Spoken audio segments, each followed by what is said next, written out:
I hope you've had a good Independence Day. I spent it by writing a little note to myself. Here's a question that I asked myself. What are we celebrating? Is India really independent? Bear with me and hear me out. Are you and I independent? Well, I don't think so. And what I'm about to share with you tonight is a rather unpopular opinion. But I need to say it out loud to myself and to all of you. Hello and welcome to Gravitas Plus. I'm Palki Sharma Upadhyay, and I think in some ways my country and I are still living in the shackles of the English rule. I will break down my argument into three parts, and I will begin with language. This language that I am communicating to you in is English, the language of England. This is the map of India, 28 states, 8 union territories, each with at least 2 Indian languages. India has 19,569 mother tongues. 121 of these are spoken by 10,000 people or more. The number of official languages in India is 22. All these numbers, and independent India wants to master one language, the language of our invaders. What was India's freedom struggle all about? Having our own identity. What defines our identity more than our mother tongue? If India is independent, why have we not let our mother tongues flourish? Why are we shy of speaking Indian languages?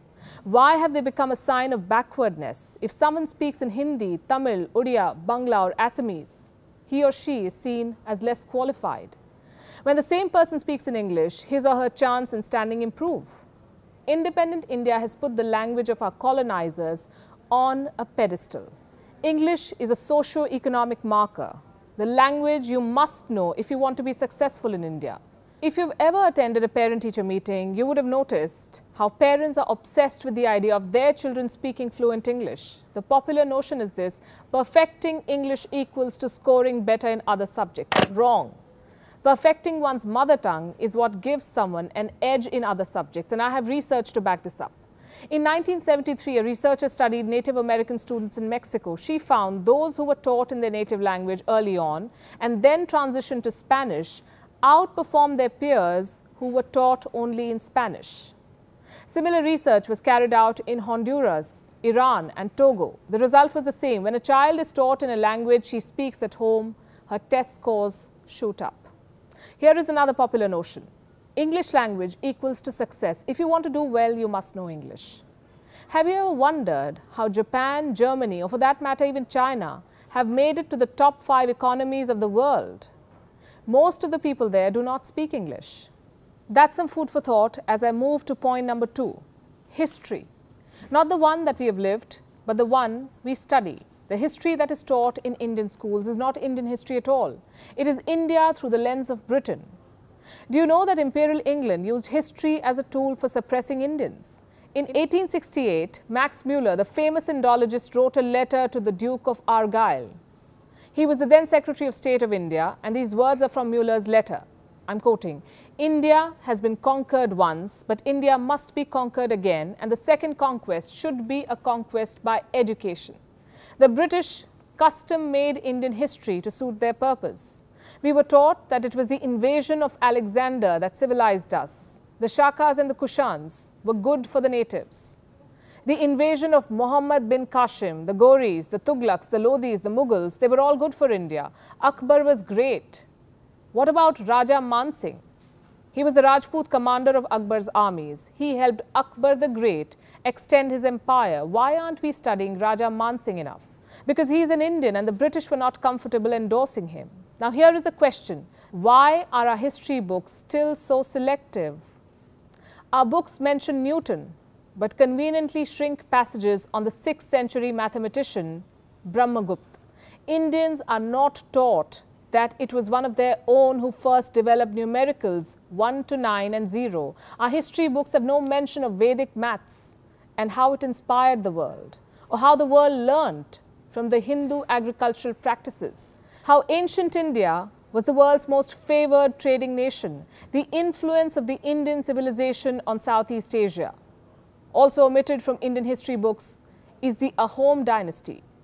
They ruled Assam for 600 years and even defeated the British. Why do our books gloss over the Cholas and the Pandyas? Our textbooks are still not free of British influence, and it is not just about Indian history. The world history we study also reeks of strong British bias. Take World War II, for example. Our books glorify the British and the American troops. What about the Indians who fought in the British Army? What Western historians also do not realize is that the turning point of the Second World War was the defeat of the Nazi army in Russia. The British can go ahead and hide this from their students, but why are we? India is still living in the shackles of the Raj. I will give you more examples. Under point number 3, and that is society. Our institutions are still living with a colonial hangover. The elected parliamentarians of independent India say aye and no when voting in the House. Those in favor may say aye. Aye. Those against may say no. Have you noticed the attire of the Darwans standing beside the Speaker of the Lok Sabha and the Chairman of the Rajya Sabha? Colonial. Judges in India are still referred to as my lord and your honor, lordship. And I don't even want to get started on how our judicial system with all the paperwork is so British. What about the use of sevadar or sahayaks in the Indian army? There has been so much hue and cry about it.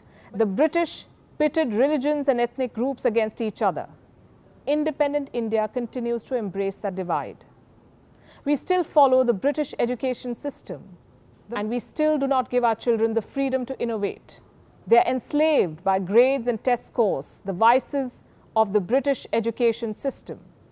Freedom was not supposed to be a mere change of hands.